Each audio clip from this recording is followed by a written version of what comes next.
estar contigo. No hay otro lugar que me llene. En la tempestad me das calma, nada detendrá tu fidelidad.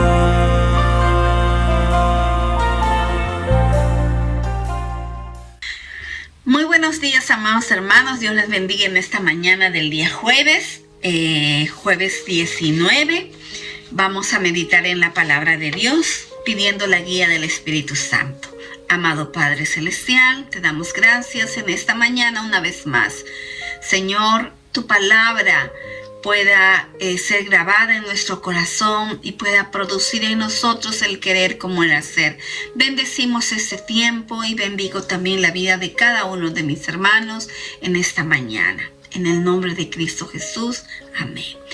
Amén. Hoy vamos a tener un tema, el título dice, un nuevo hombre en Cristo. Efesios capítulo 2 del versículo 11 al 22. Vamos a ir mirando un poquito, versículo tras versículos también en esta mañana. Dice el versículo 11: no olviden que ustedes los gentiles antes estaban excluidos, eran llamados paganos incircuncisos por los judíos, quienes estaban orgullosos de la circuncisión, aun cuando esa práctica solo afectaba su cuerpo, no su corazón. En esos tiempos ustedes vivían apartados de Cristo. No se les permitía ser ciudadanos de Israel y no conocían las promesas del pacto que Dios había hecho con ellos. Ustedes vivían en este mundo sin Dios y sin esperanza.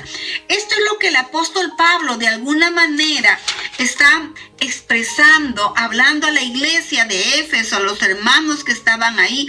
Él estaba preso, como sabemos ya, y trata de enviar este mensaje al pueblo de Dios, de que sean transformados, de que puedan entender lo que Jesús hizo en la cruz. Y como vemos aquí en el comentario del devocional también, la condición no era sencilla, era difícil, era una vil condición.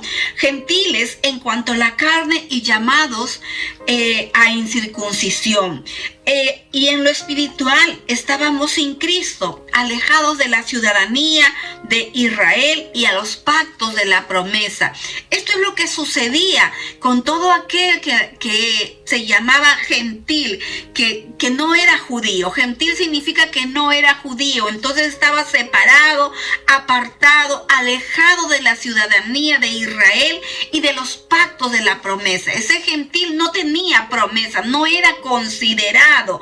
Entonces ese gentil en aquel tiempo, que no era judío, vivía, dice la palabra de Dios, sin esperanza y sin Dios en el mundo. No había esperanza, no había Dios para él. ¿Y qué significa eso? Yo no me imagino vivir sin esperanza. Ya no hay esperanza para mí. Dios no cuenta en mi vida. Es duro, hermanos amados, ¿no? Es difícil. Esto significa sin bendición espiritual. O sea, el gentil de aquella época no tenía esperanza, no tenía bendición, no había paz en su vida, no había luz, no había seguridad, no había un profeta, un rey, un sacerdote que lo direccionara. Eso es lo que el apóstol Pablo les está diciendo justamente en ese tiempo a aquellos gentiles que no tenían esperanza, vivían en el mundo, pero no había esperanza para ellos. ¿Qué más dice el versículo 13? Pero ahora, esa es la esperanza, pero ahora han sido unidos a Cristo Jesús. Antes estaban muy lejos de Dios, pero ahora fueron acercados por medio de la sangre de Cristo Jesús. El apóstol Pablo está poniendo énfasis en la obra que Cristo Jesús hizo en la cruz del Calvario. Cristo Jesús representa esa unidad, esa salvación. Cristo Jesús representa ese nuevo, que seamos un nuevo hombre, una nueva persona. Cristo Jesús representa la salvación para los gentiles de aquella época. Dice la palabra, han sido unidos a Cristo Jesús. Antes estaban lejos, pero ahora ya no, ya porque fueron acercados por medio de la sangre de Cristo Jesús. Ya no hay ninguna división, ningún muro entre judíos y gentiles. Jesús derribó todo eso. Jesús trajo salvación, Jesús trajo vida, Jesús trajo paz, Jesús trajo esperanza. Para eso muchas personas sugieren diferentes formas de acercarse a Dios, pero la única manera de acercarse a Dios es a través de Cristo Jesús. Y Cristo lo logró en su muerte, mediante la muerte sacrificial. Y los gentiles fueron hechos más cercanos a Dios. Dice el versículo 14, pues Cristo mismo nos ha traído la paz. Él unió a judíos y a gentiles en un solo pueblo cuando por medio de su cuerpo en la cruz derribó el muro de hostilidad que nos separaba. Lo logró al poner fin al sistema de leyes, de mandamientos y ordenanzas. Hizo la paz entre judíos y gentiles al crear de los dos grupos un nuevo pueblo en él. Cristo reconcilió a ambos grupos con Dios en un solo cuerpo por medio de su muerte en la cruz, y la hostilidad que había entre nosotros quedó destruida. Cristo les trajo la buena noticia de paz tanto a ustedes, los gentiles que estaban lejos de él, como a los judíos que estaban cerca. Ahora todos podemos tener acceso al Padre por medio del mismo Espíritu Santo, gracias a lo que Cristo hizo por nosotros. Qué preciosa palabra de esperanza, mis amados hermanos. El apóstol Pablo justamente lo expresa. Las ordenanzas de la ley que separaban a los judíos y gentiles ya han sido abolidas. Ya no hay muro que divida, ya no hay acepción de personas. Gracias a la cruz que trajo paz tanto para los judíos como para los gentiles, todos tenemos entrada por un mismo espíritu al Padre. Cristo es la fuente de unidad.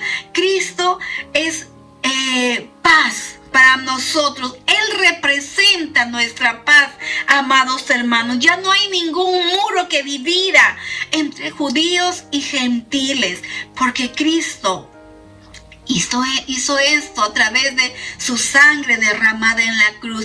Y el apóstol Pablo está tratando de enseñar a la iglesia ese gran amor del apóstol Pablo para que la iglesia del Señor se mantenga unida, para que la iglesia del Señor sea un solo grupo de personas, un solo cuerpo.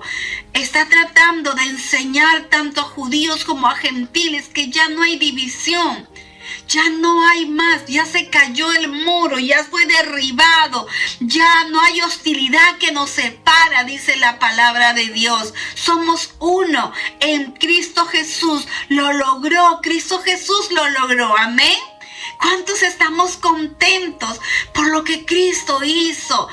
Y amados hermanos, esto nosotros tenemos que valorar también, entendiendo que somos una nueva persona en Cristo Jesús. Ya no hay blancos ni negros, ni altos ni bajos, ni diferencia de raza. Para Cristo Jesús valemos la sangre que Él derramó en esa cruz. Él nos ha dado paz, Él nos ha dado esperanza, nos ha dado vida. Tenemos que aprender a vivir en esto. Así es que dice, ahora todos podemos tener acceso, usted y yo también, contextualizando a este tiempo, tenemos acceso al Padre por medio del mismo Espíritu Santo, gracias a lo que Cristo hizo por nosotros. Entonces, el apóstol Pablo estaba proveyendo a la iglesia enseñanza para que crezca, para que se mantenga y para que también, mis amados hermanos, para que nosotros también entendamos esto y vivamos de acuerdo a este fundamento. Así que ahora ustedes, los gentiles, ya no son unos desconocidos ni extranjeros, son ciudadanos junto con todo el pueblo santo de Dios, son miembros de la familia de Dios. Juntos constituimos su casa, la cual está edificada sobre el fundamento de los apóstoles y los profetas, y la piedra principal es Cristo Jesús mismo. Estamos cuidadosamente unidos en Él y vamos formando un templo santo para el Señor por medio de Él. Ustedes, los gentiles, también llegan a formar parte de esa morada donde Dios vive mediante su Espíritu. Cuando recibimos a Cristo en nuestra vida, nosotros tenemos, mis amados hermanos, una nueva identidad. El hombre gentil deja de ser extranjero, deja de ser forastero después de su conversión para ser parte de esa gran familia de Dios, con ciudadano celestial. Pablo toma este ejemplo de la construcción justamente para disertar sobre la importancia de la unidad entre judíos y griegos y dentro de la iglesia. Todos son santos, llamados a ser iglesia, edificados sobre el fundamento de los apóstoles, profetas, siendo la principal piedra angular Cristo Jesús. Así como sobre la piedra del ángulo se levantan las paredes, los judíos y los gentiles se unen a Cristo, dice, para ser un templo, morada del Espíritu Santo. Una iglesia sana es aquella que supera cualquier diferencia humana para alcanzar la unidad. Una iglesia sana. Y esa iglesia sana tiene miembros sanos. Tú formas parte de esa iglesia sana, de esa unidad, tú tienes esa nueva identidad en Cristo Jesús, un templo para el Señor. Nosotros como iglesia somos ese templo. Yo soy templo del Espíritu Santo. Tengo que tener un corazón sano, limpio. Tengo que estar fundamentada mi vida justamente en esa piedra angular que es Cristo Jesús. Tú y yo somos llamados a esto, mis amados hermanos. Entonces, a formar parte de esa morada donde Dios vive mediante su Espíritu. Somos llamados a eso. Amén. Una iglesia sana. Eso me encantó. Una iglesia sana es aquella que supera cualquier diferencia humana para alcanzar la unidad. Procuremos en este tiempo alcanzar la unidad con Cristo Jesús. Seamos una nueva persona con esa identidad que tenemos en Cristo Jesús. Que el Espíritu Santo y su palabra siga hablando a nuestra vida. El apóstol Pablo, un gran maestro, trata en este tiempo de enseñar a la iglesia, y esa enseñanza también es para ti y para mí. Meditémosla cada día. Dios les bendiga, mis amados hermanos. Vamos a orar. Amado Padre, gracias por tu palabra que nos lleva a la unidad, que nos lleva, Señor, también a valorar lo que tú hiciste en la cruz del Calvario. Bendice tu iglesia, Señor. Bendice tu pueblo cristiano en este tiempo, y que podamos, Señor, tener un corazón sano para poder, Señor, crecer también en una iglesia sana. Gracias, precioso Dios, en el nombre de Jesús. Amén. Dios les bendiga, amados hermanos, y que tengan un lindo día. Amén. Estar contigo